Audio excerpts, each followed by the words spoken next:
Welcome to Tim's Vinyl Confessions. I'm Tim Hurry. Durling. Hurry. That's a segue. It's my good buddy John Wetmore. We're at John's place, and on this episode, we're going through our Rush cassette collections. I did a Rush cassette episode long time ago. I don't think my face is in. I was trying. Anyway, it's an old one. But John and I both have all of the Rush albums up to a certain point. And the cool thing is that even though we've got the same albums, all of them are slightly different, I think. We're going to find out. So John just showed you his copy of the first album, which is a US version on Mercury. Hold that up again, John. We'll just compare. This is my copy and your copy. Well, all kind of looks the same. I'll flip the side over. Mine is much older. And in the back, looks like the cases are the same, but yeah. I think what John has in his hands is probably an early 80s reissue, but I'm not sure. And the cassette themselves, I think, look quite different.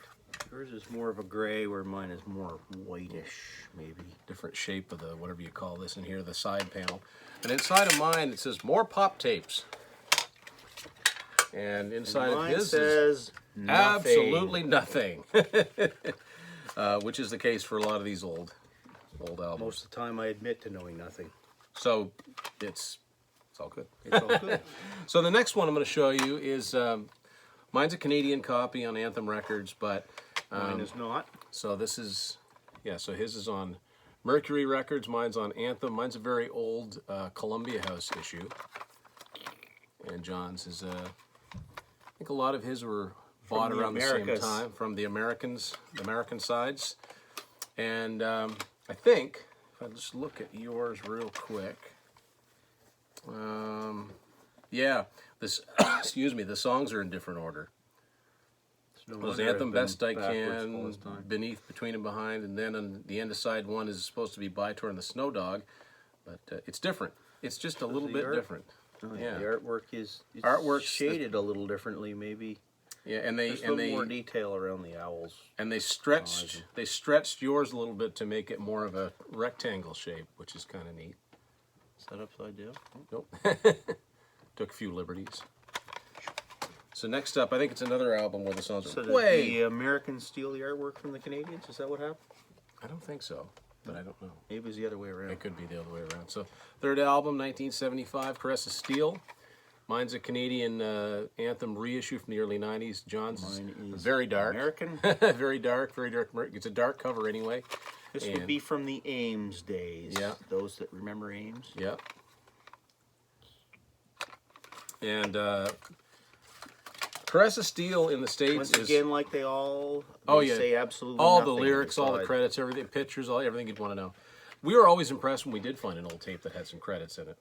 It wasn't very often, no. Did it? So the funny thing about breaking up the song order with Caress of Steel is that the U.S. actually, all of side 2 of Caress of Steel is called The Fountain of Lambeth. It's broken up into 6 parts, much like 2112 and Hemispheres would be. They actually broke that up and gave them individual song titles. Like Didacts and Narpits is the second, it's actually just a drum solo. It's the second song on the American cassette, but that's just part of this one song. And then for some reason, in the middle of that Fountain of Lambeth, they insert, I think I'm going bald. Because you've got to look at that real close, because it could be Didacts and Armpits if you're not looking at it properly. Yeah, I never understood. I never understood what that was about. Apparently, it's an anagram for the word parents. It's Rush. So, okay. So next up, the big one, of course, the classic, all-time classic, one of my all-time favorite albums, 2112. Not a lot of different. Right. Yeah. This is an awesome album, I think. Yeah. Mercury album, Mercury Edition US. Mine is Canadian Anthem Records. Again, American. This is one I've had for a long time. I think I've had this for a long time as well. Now, my cassette is fairly faded out on side 1, not so bad on side 2. Somebody once told me, and I don't know who it was, that gave me this bright idea to put Scotch tape on my cassettes instead of the song titles. But then when you take the tape off, it ripped all of the lettering off. Took all the printing off. So yeah, not a good idea. Don't do that. So Russia put up many a live album. The heaviest one, the rawest one, came out in '76. All the World's a Stage. John's got we are merely players. Yes, John's got a American issue on Mercury. I've got a Canadian one on Anthem. Actually, it's a Columbia House issue. And this is no credits. Might be Rush's heaviest album, just in terms of the fact that it was live and it's extremely raw. And you could see they did some a little Mine bit. says twin pack. Double listening pleasure. And I like how the Mercury ones say at the top, a complete album. Almost as if to say, yeah, I know They you'll... do say, right up in the very top corner. Now, not so much for that one, because that was a double album. I'm half wondering if that was because this would have been the 8-track days, and that you may not get the whole album with an 8-track. I don't know, because they did it on all of them, even the single ones. A complete album. Maybe it's because they were tapes and they were fairly cheap. Yes, absolutely. If you know why they bothered doing that. Next up, another one of my favorite Rush albums, Farewell to Kings, 1970. Yeah, 1977. John's got a U.S., I've got a Canadian version, and for once the song, well, from here on in the song titles line up. And yeah, this is one of my favorite Rush albums. As a matter of fact, I think yours might have some credits in it. It does. Yeah, so this would have been the first. This is the first one we've seen that I had that has credit. Has any just kind of a single page. Any kind of information at all in it. 77. Yeah. Just took them a while to get some credits. So the next thing we're going to show you, John's got a slightly, ours are the same, only different. They're both American. John's got a slightly older version. This is Rush Archives, which is their first 3 albums in one package. And American Mercury versions with the beige colored cases, as you've seen so far. So they're exactly the same as the ones we've seen. And mine's a slightly newer issue because they're clear cases and also clear cassettes, because John's cassettes are also the beige colored typical Mercury cassettes of the day. This might have been more like an early 90s issue of this, which Archives is one of those oddities that never got issued on CD, even though you can get the music anywhere. Next up, 1978, Hemispheres. Mine's a Canadian, his is an American, and I do start buying tapes in Canada. I'm not against Canadian tapes. Well, they were cheap. Like they were $3.99, $4.99. Dirt cheap. It was easy to build a collection. And at that time, we were going over there to visit your family, so it made sense. It only made sense to get it for like. I think yours has some credits in it, doesn't it? Yes, it does have credits in it. Mine does not. Now it's odd because I have got a Canadian version and no credits. Although it's Columbia House, so maybe they cheaped it. Oh, yours is from Columbia. They cheapened it out. So the next one, again, we've both got U.S. Mercury versions, but they're slightly different. I think mine's a little bit older for Permanent Waves. If you look at the side, you can tell mine's an earlier version. And the back looks different too. This looks kind of more like the copy of the first album that I have. Other than that, no credits. Yours has something inside of it. It's just got other albums available on Mercury, which is odd. Because mine falls in line with the same look that I've. I'm just curious. I want to see your front cover here because Permanent Waves is okay. What? Neither of these. If I had the record, I'd show you. But on that newspaper, on the original Canadian version, there was a headline that said "Dewey defeats Truman," which was a premature headline that the Chicago Tribune printed. Right. Dewey did not defeat Truman. The results changed at the last minute, election or whatever it was, so they had to take it off all the U.S. copies. But I thought maybe one of them might have slipped through on the cassette because it was so small. So next up, the biggest Rush album, the one that if you've got one, it's this one. I'll let John show you his first, and it's a fine, fine album, Moving Pictures. Of course, this one had Tom Sawyer, Red Barchetta, Limelight, YYZ. It's a great, great album. And so you've got an older Mercury version with once again, with some credits inside. In it. Which I recall my old Canadian edition did not. Now mine, in 1997, Mercury reissued all the albums on cassette and CD. This is the only one of that series I've got. So this is also a U.S. version, but it's a much newer one of Moving Pictures. They all look the same, and none of them have much of anything inside of them. Just the song titles and who produced it. For me, this one falls in line with 2112 is probably their top ones that I like. So coming up, I've got one here that's kind of an odd duck one. It was a European-only release, Rush Through Time. This didn't come out in North America, and it was not authorized, although it is legit because it was put out by Mercury. It's just, I'll let you read the song titles there. It's just songs from between Fly By Night and A Farewell to Kings albums. Nothing different, just studio tracks, and I've got it on record as well. It's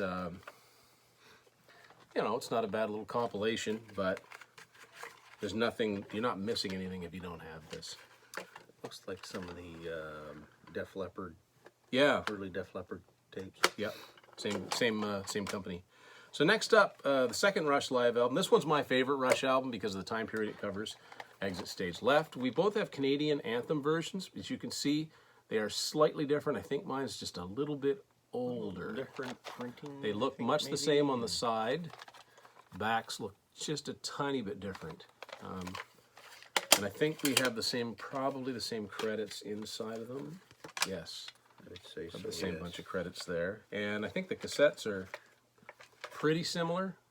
No, not exactly. Not even close. No, yours is different. So that's what mine looks like. Mine's all faded and yours is crisp and clean. Next up, we're still seeing. What's cool about what John's is they all look the same. All of the, well, except for that one. Except for that one. Left, yeah. Right up to. So next up, we're back into the ones that look the same. This is Signals, 1982. John's is American, mine's Canadian. Same look. And you'll see now, like the Canadian cassettes are weird because there's been very little. Back to no credits. No credits yet. Mine has all the credits. Plus all the lyrics, and this is the first one that had lyrics, which is so really be weird. The first one that you could sing along with, if you can match Geddy Lee, yeah. Now, okay, so all right, womp womp. Next up, 1984, Grace Under Pressure. Oh, they're exactly the same. Okay, but wait, I borrowed this from my daughter. She's got a Canadian version of Grace Under Pressure on Anthem Records, which is considerably different. And I think credits and lyrics, and yeah, much the same here. I think it's just, they look the same even though they're different countries. And next up, 1985. This is the end of all the ones that look like they do for John, for Mercury Records, Power Windows. Can't tell anything different from this side, but on the side you can tell they're different. And mine's a Canadian Columbia's version. His is on Mercury. Probably the inside looks much the same. Right. There's credits. Exactly the same. Exactly the same layout. So the next one, Hold Your Fire. We both have Canadian editions, yet they are different. I think I bought mine first.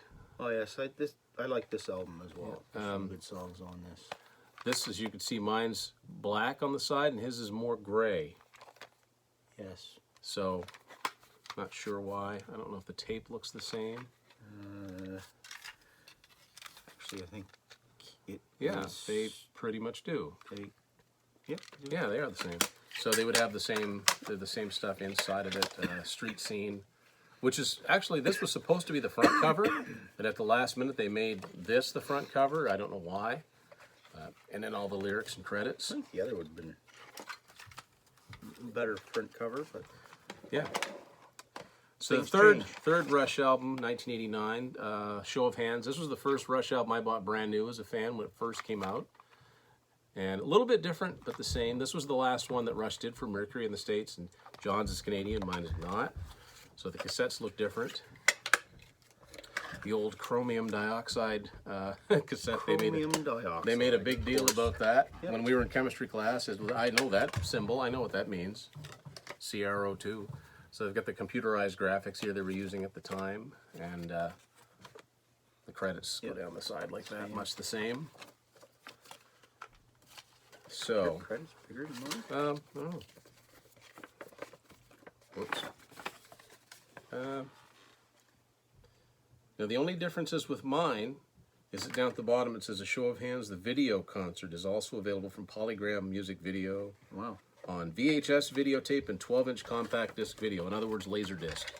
Remember those? Laserdisc. They were basically album-sized DVDs, near as I can tell. It's a laser. Laserdisc. Sharks with frickin' laser discs. All right, 1989. They must really rock out. Yeah. Rush switched U.S. labels from Mercury to Atlantic, and John's got the U.S. version of Presto. Presto, there it is. So mine looks the same, kind of look the same on the side. By now, U.S. and Canadian tapes pretty much look the same for the albums. This one is a good one as well. But mine, you can tell mine's a little bit different. Mine's an Anthem version, and his is on Atlantic. The tapes look way different. Yeah, this is a good album. This gets Show Don't Tell in the past and Superconductor, and probably much the same as far as the stuff inside of it, and pictures. It's looking pretty close to being the same. I'm not going to pull it all out. Yeah.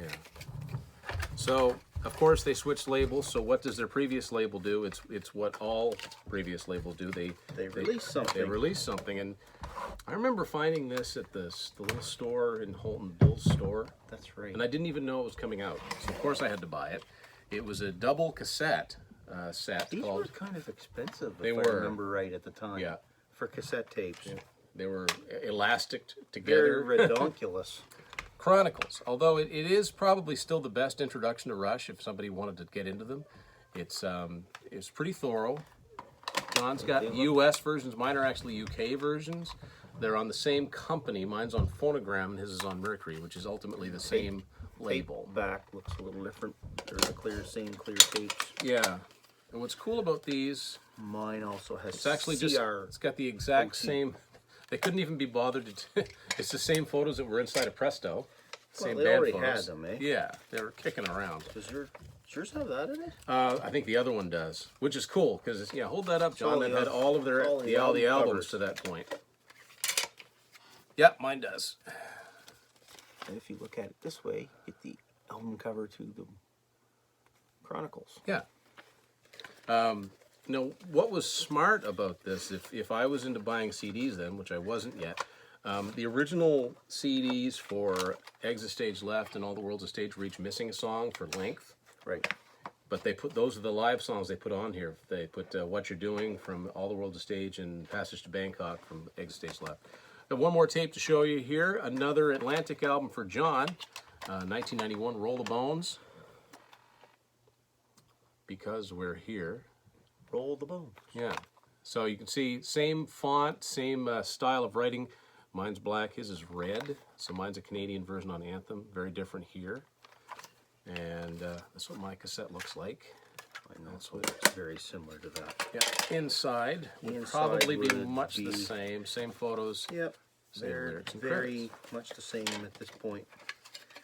So yeah, it's... I was going into this thinking that I may have liked more of the early Rush, but I see now going through, it's been a long time since I've looked at these cassettes. There are some of their later ones Latter day that I stuff. really liked. So now I'm going to continue with the cassettes that only I have. John's got some of these on CD, but this is, as far as I know, I think this is all the Rush cassettes. The first I'm going to show you here, I used to have a lot of cassette singles, but I got rid of most of them over the years. This is one I've held on to. It's Ghost of a Chance. This is a U.S. cassette single on Atlantic. It's got Where's My Thing, the instrumental on it, and it's also got on side 2 of this an interview with John Derringer from Q107 in Toronto, which at the time, 1992, I think, picked this up. You didn't hear a lot of, I don't think I ever heard much of Neil in interviews at this time, so they talked to him. They talked all three of them on here, so it's kind of an interesting talk about the Roll the Bones album in general, and that's what the cassette single looked like. Next up, 1993, Counterparts. This is a Canadian cassette on Anthem. And it's actually a Columbia House issue. It's the cassette. And folds out, much like the CD and the record, all of the different counterpart images. There's a lot to take in here. And all of the lyrics and credits. Now we're really moving into territory which you don't see on cassette very much. 1996, Test for Echo. Really like this album a lot. This is another Canadian edition on Anthem, and by now Anthem was distributed in Canada by MCA Records. So the actual side of the cassette is the MCA logo. And there's what the tape itself looks like.